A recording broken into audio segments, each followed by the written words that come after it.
रत्ना को भी ठीक उसी तरह मारा गया जैसे नंदू को मारा गया। कमले जो कोई भी है प्रदीप से बदला लेना चाहता है, उसे बताना चाहता है कि वो उससे कितनी नफरत करता है और इसीलिए शायद वो उसके परिवार के लोगों को एक के बाद एक मार रहा है।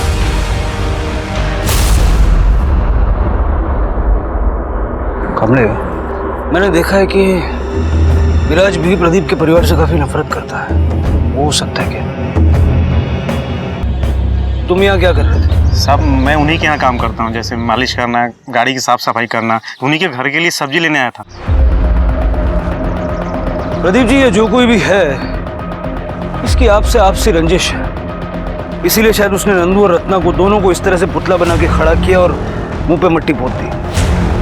मुझे लगता है कि मामला खेत से जुड़ा हुआ है। आप जरा याद करने की कोशिश कीजिए, आपकी जमीन को लेकर कभी किसी से कोई रंजिश रही है? उसी अशोक ने मारा होगा, उसी अशोक ने मेरे बहू और बेटे को मारा। वो दोनों इसे नफरत करते थे ना, मेरे बेटे भी उसी के पास है।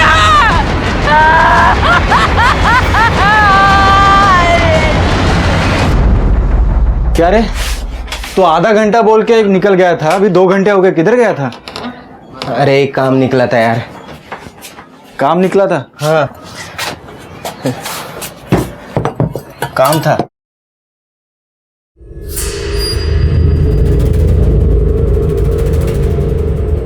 तू झूठ बोल रहा है ना? मेरे से कुछ तो छुपा रहा है। मित्र मानतोस ना मला? बोल। यार राकेश, मुझसे बहुत बड़ी गलती हो गई यार। गलती? कौन सी गलती? एक के बाद एक होती हत्याओं ने पुलिस की रातों की नींद उड़ा दी। इन्वेस्टिगेशन भी तमाम उम्मीदें जगाते हुए घूमकर शून्य पर आकर रुक जाती। और संतोष ने आखिर ऐसा क्या किया था जिसकी वजह से वो इतना घबराया हुआ था? क्या ये पूरा षड्यंत्र अशोक ने रचा था या फिर नागेश ने अपना पुराना बदला लिया था? सर, अशोक ने जिस दुकान पे शॉपिंग की थी ये उसका डुप्लीकेट बिल है। सर, उसने दूल्हा और दुल्हन का जोड़ा खरीदा था, लेकिन सर एक अजीब बात है, उसने 2 नहीं बल्कि 3 लोगों की बुकिंग कराई थी। मतलब अशोक और स्वाति का भाग के शादी करने का प्लान था और इस प्लान में कोई तीसरा भी इन्वॉल्व है। सर आप लोग मुझे फिर यहाँ पर ले आए, मैंने सब बताया तो। ये शादी का सामान किसके लिए खरीदा था? सर ये मैंने स्वाति के लिए खरीदा था सर। हम लोगों को समझ में आ गया था कि उसके घर वाले हमारी शादी नहीं होने देंगे, इसलिए हम लोगों ने छुप के शादी करने का प्लान बनाया था।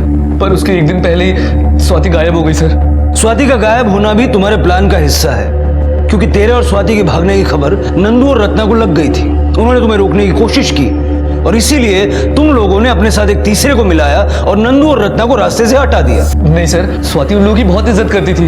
एक बार जब नंदू ने मुझे और स्वाति को साथ में पकड़ा था और मारा, तब स्वाति ने ही मुझे रोका था पुलिस कंप्लेंट करने से। हम ऐसा सोच भी नहीं सकते हैं सर। शादी तो तुम दोनों ही करने वाले थे ना, लेकिन होटल तो 3 के लिए बुक किया था। ये तीसरा कौन है? सब अशोक मेरा ही बेटा है। सब मैंने ही अपनी वकील को बोल के उनकी शादी के लिए 1 महीना पहले ही अर्जी दी थी कोर्ट में, और उनके साथ होटल में भी मैं ही रहने वाला था। सब अगर ये शादी आप ही करवा रहे थे तो ऐसे चुपचाप करवाने की क्या जरूरत थी? बिरादरी के सामने, समाज के सामने धूमधाम से मनाने की क्यों नहीं सोची? साहब मैं एक मामूली आदमी हूँ और स्वाति के बाप और उसका बड़ा भाई बहुत पैसे वाले आदमी, कहीं शादी में वो बवाल न खड़ा कर दे, इसलिए मैं चुप करके शादी कर रहा था। कामड़े, बाप बेटे की बातों पे भरोसा नहीं किया जा सकता। फिलहाल इनको छोड़ दो और जरा पता लगाओ कि अशोक और स्वाति की शादी में कोर्ट में गवाही कौन कौन देने वाला था। Okay sir. सर, रत्ना की पीएम रिपोर्ट। रत्ना की पीएम रिपोर्ट के हिसाब से रत्ना की हत्या भी सिमिलर हथियार और सिमिलर पैटर्न से हुई, ठीक वैसे जैसे नंदू को मारा गया। कामड़े, मुझे लगता है कि कातिल ने शायद इसलिए नंदू और रत्ना के मुंह पे मिट्टी लगा के उनको खेत में बिजुगा बना के खड़ा किया ताकि हमारे शक की सुई उसके कर्जदार और किसान मजदूरों की तरफ घूम जाए। या फिर यह भी हो सकता है कि उसका प्रदीप के खेत, गांव की मिट्टी और बिजुगा से कोई गहरा संबंध हो। लेकिन कौन हो सकता है ये? विराज, जब नंदू और रत्ना की बॉडी मिली तब जिस नफरत से वो देख रहा था और जिस तरह से उसने जमीन पे थूका था। हो सकता है सर। सर, विराज और नंदू ये दोनों अक्सर साथ रहा करते थे। सर, विराज का रहता नंदू गायब हो जाता और उसे पता भी नहीं चलता। सर, ऐसा कैसे हो सकता है? और सर, इन्वेस्टिगेशन से सामने आया है कि नंदू और रत्ना विराज को टॉर्चर किया करते थे। सर, कहीं विराज नहीं तो? सर, मुझे लगता है कि हमें इस विराज को उठा लेना चाहिए। नहीं कामड़े, विराज को उठाने से पहले शंकर को उठाओ। शंकर से हम विराज की सारी हिस्ट्री निकालेंगे ओके सर। नागेश मोहिते के बारे में कुछ पता चला? सर गांव वालों से उसके बारे में पूछताछ की है। उनका कहना है कि उसका कोई एक ठिकाना नहीं है। खबरियों को अलर्ट कर दो, उनसे कहो कि नागेश जैसे ही गांव में दिखाई दे सबसे पहले हमें पता चलना चाहिए। तब तक मैं देखता हूं कि इस विराज की नफरत किस हद तक जा सकती है।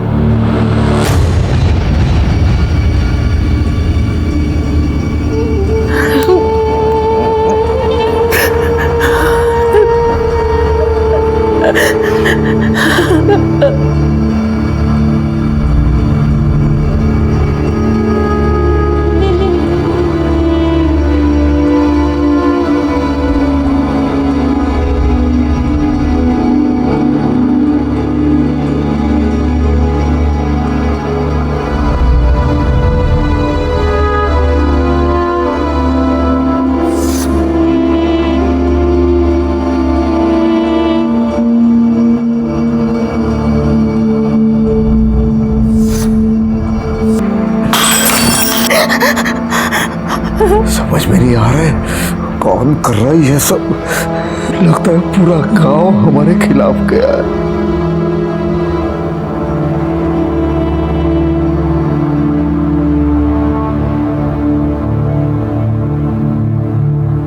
मालिक, आपने मुझे बुलाया? हाँ, ये रख, ये तुम्हारा आज तक का हिसाब है। कल से नौकरी पे आने की जरूरत नहीं, जाओ। नहीं, मुझे नौकरी से मत निकालो, मैं भूखा मर जाऊंगा। मुझे मत निकालो मालिक। जाओ जाओ जाओ जाओ यहाँ से, निकल जाओ मालिक। जाओ जाओ।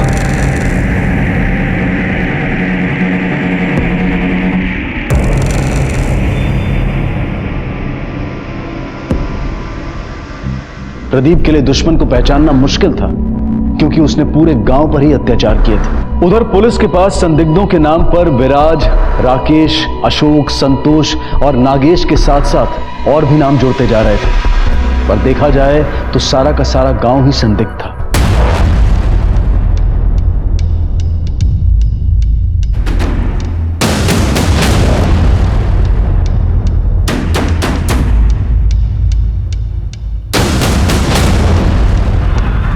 साहब सच क्या है क्या मालूम, लेकिन लोग तो यही कहते हैं कि प्रदीप ने नागेश को दोस्ती में दगा दी। साहब एक जमाने में विराज का बाप नागेश इस गांव का सबसे बड़ा जमींदार था। 230 एकड़ जमीन थी उसके पास। कुछ दिखावे में, कुछ शराब में और बची खुची जमीन अभिलाषा नाम की औरत पे लुटा दिया। आज हालत ये है कि भिखारी बना घूमता है और प्रदीप के कर्जे से गांव का एक भी घर नहीं बचा साहब। मेरी बेटी मुझे लौटा दो, मेरी बेटी को ला दो, लेकिन तेरी जमीन वापस करता हूँ, तेरा कर्जा माफ करता हूँ, लेकिन मेरी बेटी को मेरे ला दो। आज शपथ मालिक, मला माहिती नाही आपकी बेटी कहाँ है। स्वाति कहाँ है? मेरी बेटी क्या है बता ना, तेरे बैल वापस करता हूँ मैं। मेरी बेटी मुझे ला दे। मुझे नहीं मालूम मालिक, मुझे नहीं मालूम। बता ना मेरी स्वाति क्या है? मेरी बेटी क्या, बता दो ना, बता दो, मेरी बेटी ला दो। साहब इसीलिए विराज अंदर ही अंदर उबलता रहता है। प्रदीप के यहाँ नौकरी करना तो उसकी एक मजबूरी है, नहीं तो हम जैसे गरीबों के साथ उसकी बहुत हमदर्दी है साहब। साहब विराज नंदू पे बहुत गुस्सा था, नफरत करता था उससे। क्यों? क्योंकि सर विराज के बच्चे के एडमिशन के लिए उसको 40,000 रुपये की जरूरत थी, जो नंदू ने आखिरी तक नहीं दिया। नंदू और रत्ना ने मिल के उस बेचारे को घुमाते रहते साहब।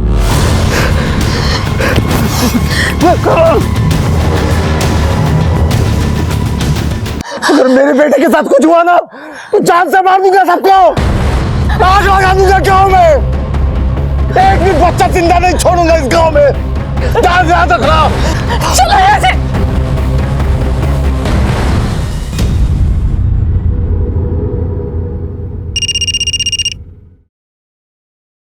हेलो, ठीक है हम लोग पहुंच रहे हैं। सर गांव के लोग प्रदीप की जान लेने पे उतारू है। क्या?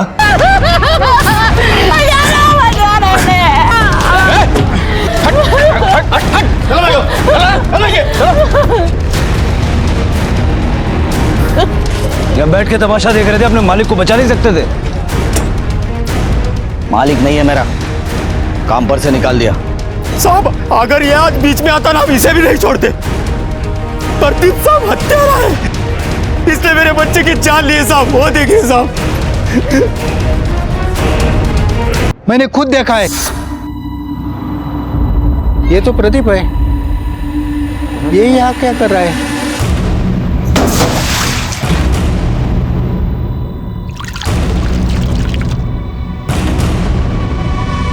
किसने क्या किया है ये हम पता लगा लेंगे। जब तक उस पानी का टेस्ट नहीं हो जाता कोई उस कुएं से पानी मत पीना। बॉडी को पोस्टमार्टम के लिए भेजो।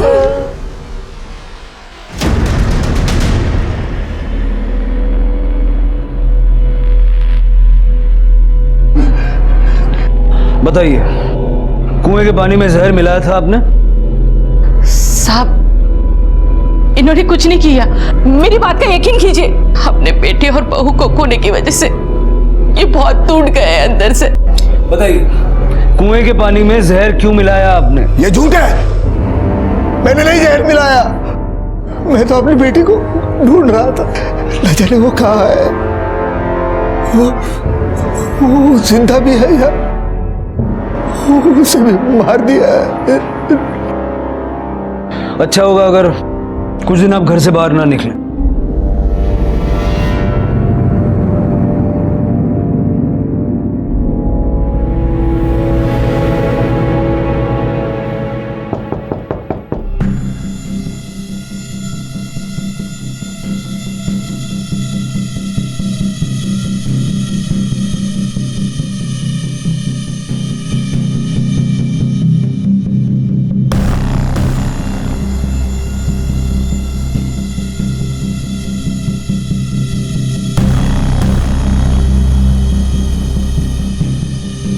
स्वाति का दुपट्टा है।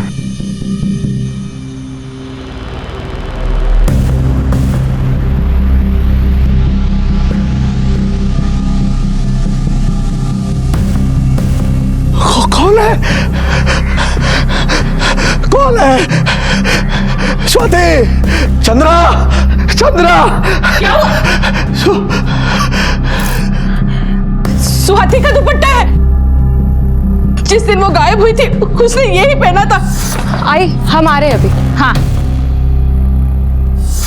हाँ, आपके पास कैसे है ये? हाँ, कहाँ है स्वाति? कहाँ है स्वाति? बोलिए ना। मैं उसे ढूंढ के लाता हूँ। स्वाति! स्वाति! स्वाति!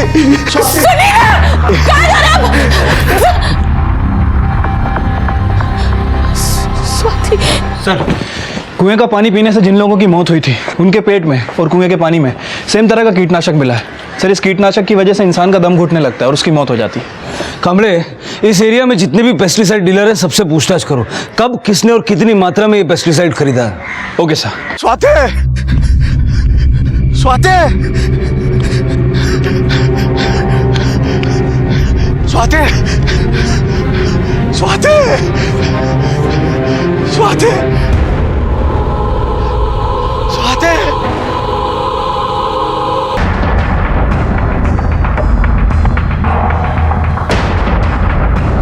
सर, इसे भी नंदू और रत्ना की तरह मारा गया, लेकिन इस बार वेपन बॉडी पर ही है। सर, कहीं ऐसा तो नहीं कि कातिल हमें बताना चाहता है कि उसका बदला पूरा हो गया? स्वाति अभी भी गायब है। कांबळे,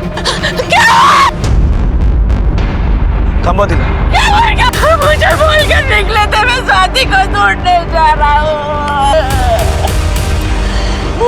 कांबळे, ये जो कोई भी है बहुत शातिर है। इसने प्रदीप को यहाँ बुलाने के लिए स्वाति का दुपट्टा यूज किया ताकि हम उसको ट्रेस ना कर पाए। सर, ऐसा भी हो सकता है कि कातिल ने कीटनाशक मिलाया कुएं में ताकि गांव के लोग प्रदीप पे शक करें और फिर इसे मार दें।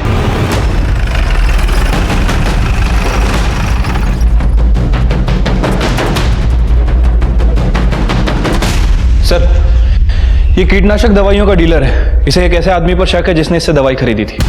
बताओ। साहब, 20 साल से मेरी दुकान है सब उस इलाके में।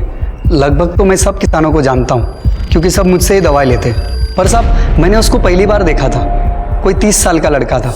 भाई साहब, मुझे कीटनाशक यानी पेस्टिसाइड्स चाहिए। कौन सा कंपनी का?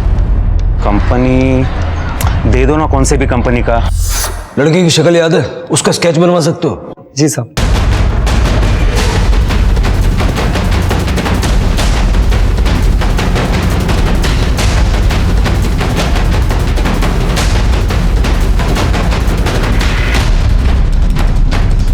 सर, ये रहा उस लड़के का स्केच।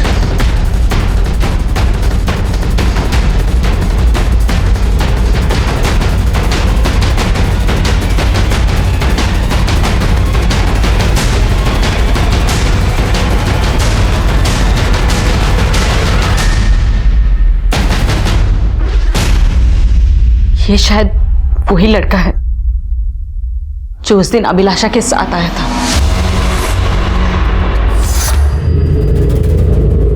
ये मेरे मकान के कागज है, मैंने साइन कर दिया है, देख लो। ये तुम्हारे मकान की कीमत। तुम सिर्फ मकान की कीमत चुका रहे हो, मैंने तो इस गांव में रहने की कीमत चुकाई है और आज तक चुका रही हूँ। अगर उस वक्त मेरे कुछ अपने मेरी मदद करते तो मुझे इस तरह गांव में मुंह छुपा कर आने की जरूरत नहीं पड़ती। लेकिन गलती तो मेरी है, मैंने लोगों से उम्मीद रखी, वो भी उनसे जो सिर्फ व्यापार करना जानते हैं। ठीक है, कितनी बोलते हैं? मकान की कीमत मिल गई ना तो निकलो यहां से, बहुत हो गया, जाओ। अभी बहुत हुआ कहाँ है, अभी बहुत कुछ होना बाकी है।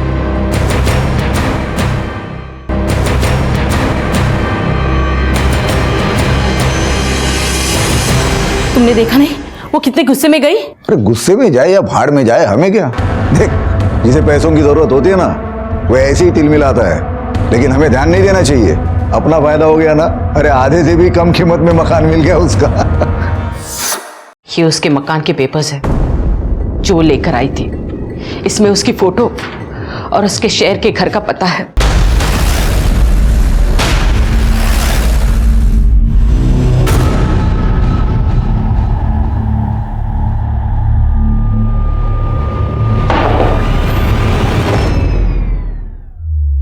अभिलाषा जी कहिए। तुम्हें हमारे साथ पुलिस स्टेशन चलना होगा। क्यों, मैंने ऐसा क्या किया है? तुमने क्या किया है तुम्हें पता चल जाएगा।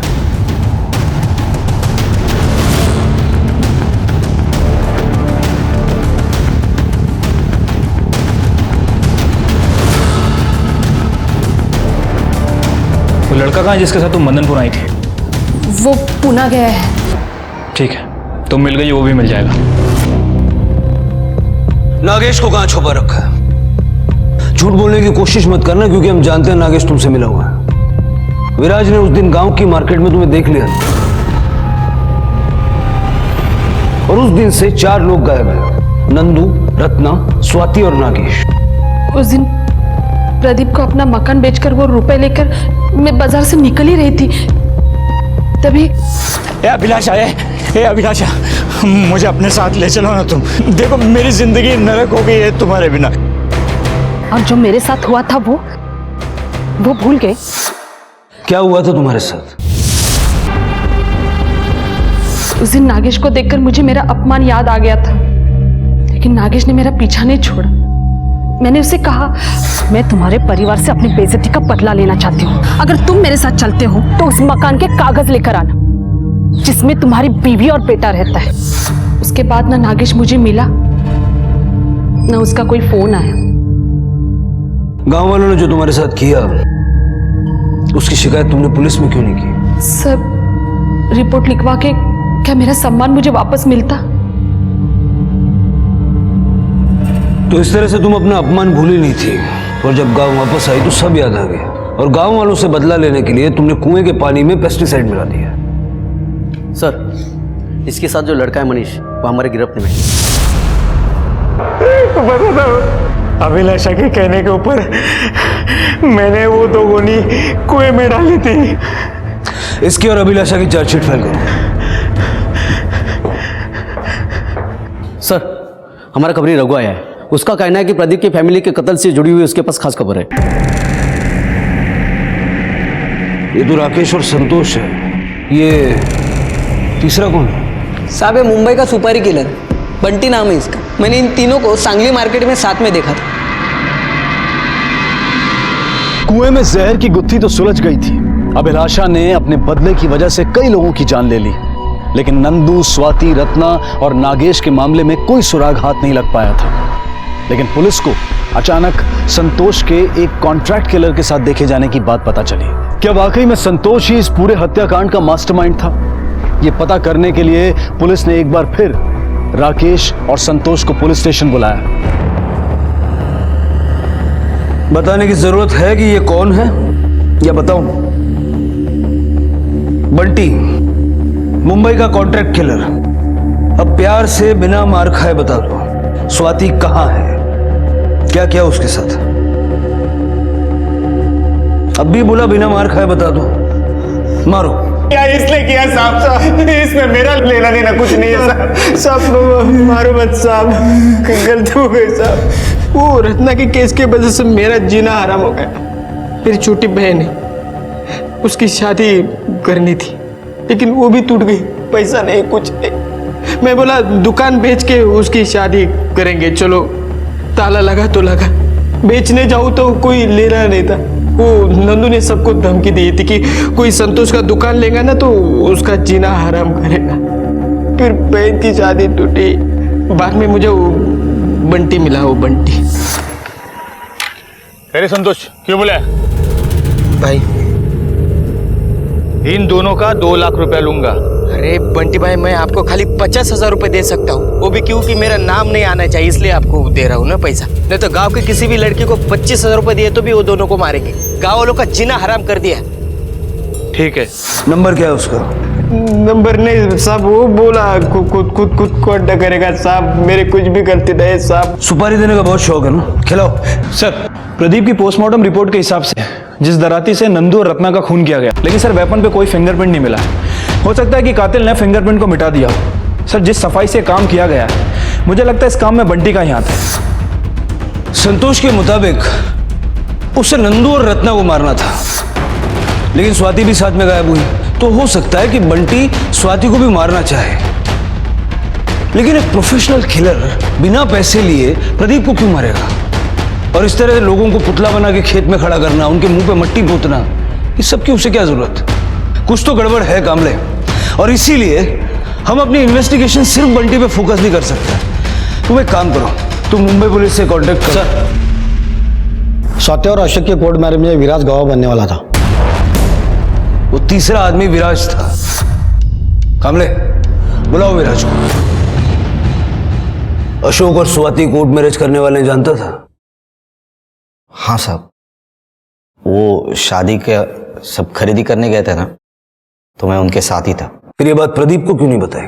सर, मैंने क्या सोचा कि स्वाति और अशोक शादी कर ले तो उसी दिन सब दुनिया को पता चल जाएगा ना। मतलब उनकी बदनामी से तुझे खुशी मिलती है, जैसे उनकी लाशों को देख के मिली थी। मुझे याद है जिस नफरत से तूने थूका था, तब तो तुझे इस बात का भी गुस्सा होगा कि नंदू और रत्ना ने तेरे बच्चे के एडमिशन के लिए तुझे पैसे नहीं दिए। गुस्सा इस बात का भी होगा कि प्रदीप ने तुझे नौकरी से निकाल दिया। और इतना ही नहीं, तेरे बाप को बेवकूफ बना के तुम्हारी 230 एकड़ जमीन हड़प ली, और इन सब चीजों का बदला लेने के लिए तूने उसे मार दिया। हाँ साहब, अगर मेरा बस चलता ना, स्वाति को छोड़ के प्रदीप के पूरे खानदान को खत्म कर देता मैं। सिर्फ उसके परिवार को या अपने बाप को भी? नागेश की भी कोई खबर नहीं है, उसे भी मार दिया? हमारे लिए तो वो कब का मर चुका है, उसे क्या मारना साहब? सीधी तरह से अपना गुनाह कबूल कर लेगा तो अच्छा होगा। साहब, मैंने कुछ किया ही नहीं तो। हेलो,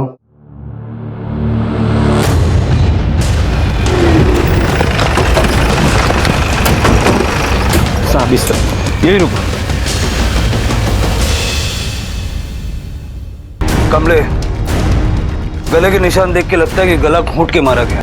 सगड़े का नजर चेक करो। हो सर। कमले, ये खून के निशान देखे, लगता है शायद नंदू और रत्ना को भी यही लाकर मारा गया होगा। सर ये 3 मोबाइल मिले। ऑन करो। हाँ सर। सर, ये तो नंदू का मोबाइल है और ये रत्ना का। इसका मतलब हुआ स्वाति के साथ साथ नंदू और रत्ना को भी यहीं लाके मारा गया। लाश को सबसे पहले किसने देखा? साहब, इन लोगों ने। हाँ साहब, हम जानवरों के लिए घास काटने के लिए आए थे। धूप बहुत तेज थी, सोचा आराम कर लूँ थोड़ा। देखा वहाँ लाश पड़ी थी, तो शंकर जा रहे थे, उनको मैंने बताया। बोला। सर, बंटी के बारे में मुंबई पुलिस से कुछ इन्फॉर्मेशन मिली है। सर, मुंबई पुलिस के मुताबिक 13 अक्टूबर की रात को उन्होंने बंटी को एनकाउंटर में मार गिराया, जबकि ये नंदू, रत्ना और प्रदीप का मर्डर 13 तारीख के बाद हुआ है। मतलब इन हत्या में बंटी का कोई हाथ नहीं है। कमले, मुझे लगता है कि किलर कोई ऐसा है जो प्रदीप के परिवार के बारे में हर छोटी से बड़ी बात जानता है। और अगर मैं इस एंगल पे सोचता हूं तो सबसे पहला नाम मेरे दिमाग में आता है अशोक, दूसरा विराज, विराज का बाप नागेश, जो कि प्रदीप का दोस्त भी रह चुका है। हो सकता है कि विराज और उसके बाप ने मिलकर इस काम को अंजाम दिया हो। और विराज और उसकी मां ने नागेश के गायब होने की झूठी खबर फैलाई हो। एक काम करो, अशोक को छोड़ दो और उससे कहो कि पुलिस स्टेशन लाके रोज हाजिरी लगाए और इन सब पे नजर रखो। अगर इन्हीं में से कोई है तो डेफिनेटली हमें कोई ना कोई क्लू तो मिलेगा। और चंद्रा के घर के बाहर अपना एक आदमी सिविल कपड़ों में लगा दो, कातिल उसे भी नुकसान पहुंचाने की कोशिश कर सकता है। Okay sir. पुलिस ने सबको खुला छोड़ दिया और सब पर नजर रखना शुरू किया ताकि कोई एक गलती करे और पुलिस उसे दबोच ले। इसी दौरान नागेश, जो नंदू, रत्ना और स्वाति के लापता होने वाले दिन से ही गायब हुआ था, उससे जुड़ी एक अहम जानकारी पुलिस के हाथ लगी।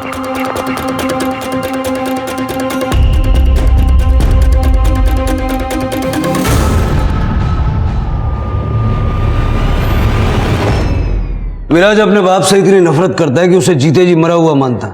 फिर वो नागेश को क्यों ढूंढ रहा था? और नागेश के बारे में उसने तुमसे ही क्यों पूछा? ये तो पता नहीं साहब क्यों ढूंढ रहा है, लेकिन उसने मुझे इसलिए पूछा क्योंकि जिस दिन नंदू की लाश मिली थी उस रात नागेश मुझे मिला था। अरे क्या रहे गोपाल, अभी तक देसी में फंसा है तू। आज तेरे को अंग्रेजी पिलाता हूँ मैं।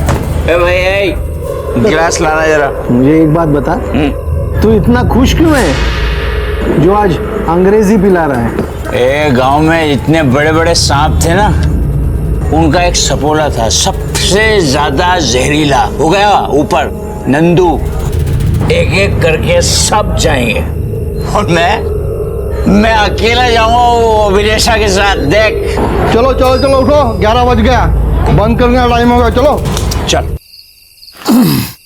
चल, तू अब सो जा, मैं निकलता हूँ। अरे आज नींद किधर आने वाली है रे, एक बहुत जरूरी काम है वो करना है। तू जा तू जा। उसने बताया कौन सा काम निपटाना चाह रहा था? मतलब उस दराती के बारे में या अभिलाषा के बारे में या प्रदीप और उसकी फैमिली के बारे में? नहीं साहब। ठीक है, जाओ।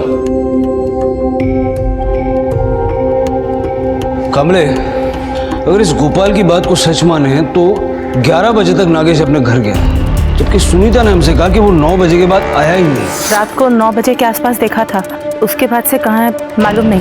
अगर ये गोपाल सच बोल रहा है तो फिर सुनीता हमसे झूठ क्यों बोल रही? सर हो सकता है कि नागेश को सुनीता और योगेश ने बाद में देखा ही ना हो, और वैसे भी उन दोनों को उसकी कुछ ज्यादा पड़ी नहीं है। सर ये स्वाति की पीएम रिपोर्ट। मतलब कातिल प्रदीप रत्ना और नंदू से जितनी नफरत करता था उतनी स्वाति से नहीं करता।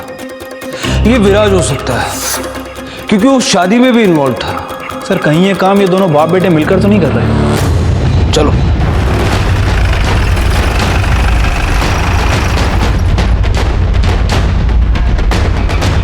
नागेश को ढूंढने जा रहे हो? तूने बोला कि तेरे बाप के साथ तेरा कोई लेना देना नहीं है, तू नागेश को ढूंढ रहा है या ढूंढने का नाटक कर रहा है? मैं कुछ समझा नहीं साहब। उस दिन झूठ क्यों बोला कि नागेश 9 बजे के बाद घर ही नहीं आया, जबकि वो 11 बजे घर वापस आया था? सर कुछ नहीं मिला, बस शराब की एक खाली बोतल है। अब बाकी की बातें यही बताएगा या पुलिस स्टेशन ले जाके पूछूं? साहब मैं नागेश को इसलिए ढूंढ रहा था क्योंकि वो मेरे मकान के पेपर लेके भागा था। तो जब भागा उस वक्त क्यों नहीं रोका? साहब रोक लेता पर मैं घर में नहीं था साहब, आई अकेली थी। माँ कहाँ तुम्हारी? आई वहाँ।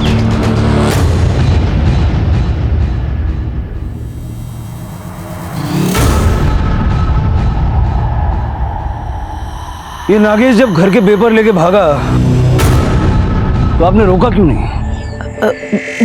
वो साहब मैं घर में अकेली थी और कुछ काम कर रही थी। जब तक मैं देखती वो भाग गए और मैं घर के अंदर गई तो अलमारी खुली हुई थी। उस दिन भी मैं जब आया तो आपके हाथ मिट्टी से सने हुए थे,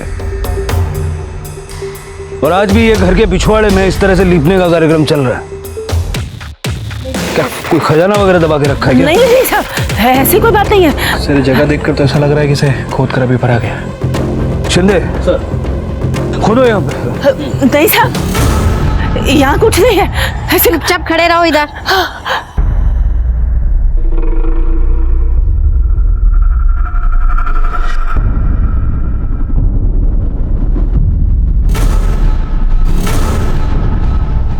शिंदे बॉडी निकालो।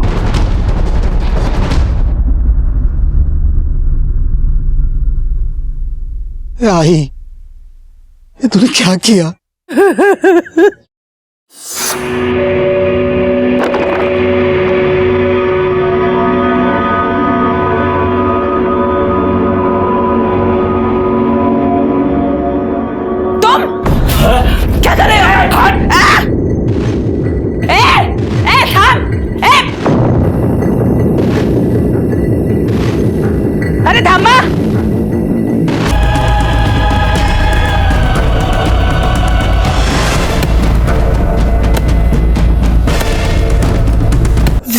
विराज घर आया तो आई काय गई तू जागी? ये क्या हुआ सब? हाँ मेरा बाबा नागेश बहू के गहने लेके भाग रहा था तो गहने का?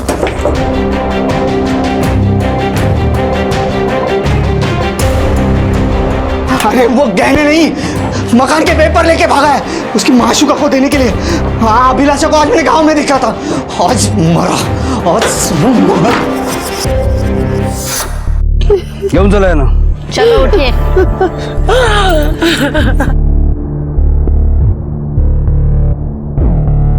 पुलिस ने ना सिर्फ संदिग्धों की बल्कि उनके करीबी लोगों की भी जांच पड़ताल शुरू की और इसी दौरान प्रदीप की हत्या के बाद अखबार में छपी एक खबर ने पुलिस का ध्यान अपनी ओर आकर्षित किया। सर, आज के अखबार में प्रदीप से रिलेटेड एक इन्फॉर्मेशन छपी है। सर, आज से 20 साल पहले इसी गांव में किसानों और मजदूरों के ऊपर नरसंहार हुआ था। सर, इस नरसंहार में लगभग सभी लोगों की मौत हो गई थी, लेकिन एक 2 साल का बच्चा बच गया था।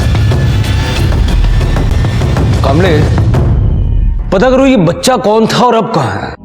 पाटिल साहब, आप इस गांव के सरपंच हैं, पिछले 3 पीढ़ियों से यहीं पे। 20 साल पहले इस गांव में एक नरसंहार हुआ था। किसने किया था, क्यों किया था, कुछ पता है उसके बारे में? गरीब किसान थे साहब, उनकी जमीन प्रदीप ने जबरदस्ती हड़प ली थी। उन्होंने पुलिस में रिपोर्ट दर्ज की तो प्रदीप ने मना किया। वो लोग नहीं माने तो फिर उसके बाद जो कुछ हुआ। वो बच्चा कहाँ है, कौन है, पता है उसके बारे में? हाँ, इसी गांव में है, बहुत मेहनती है।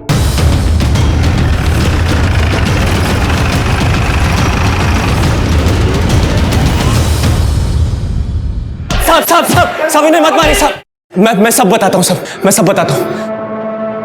जिस दिन नंदू आरती से बलात्कार के केस में छूटकर बाहर निकला, उसी दिन हमें पता चल चुका था कि इन सब से कुछ नहीं होने वाला। इस गांव की मिट्टी को हमें ही साफ करना पड़ेगा। पूरा गांव उनके अत्याचारों से परेशान था साहब, पर कोई हिम्मत ही नहीं करता था साहब, सब डरते थे। तब हम तीनों ने फैसला किया कि प्रदीप के परिवार को उसके किए की सजा जरूर मिलनी चाहिए। और उस दिन जब नंदू खेत से बाहर निकला,